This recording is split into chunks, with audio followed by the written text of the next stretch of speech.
Hello, আমি পলাশ চন্দ্র রায়। আশা করি সবাই ভালো আছেন এবং সুস্থ আছেন।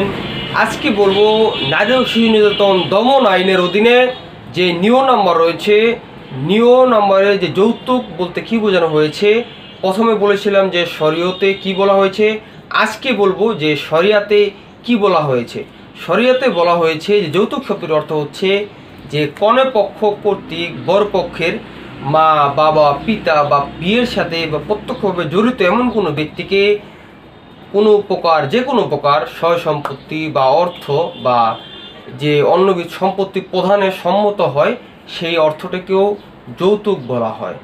আশা করি বুঝতে পেরেছেন যে নারী নির্যাতন দমন আইনের নিয়ম অ এবং আ এই দুটিতে যৌতুক শব্দটির অর্থ কী বোঝানো হয়েছে।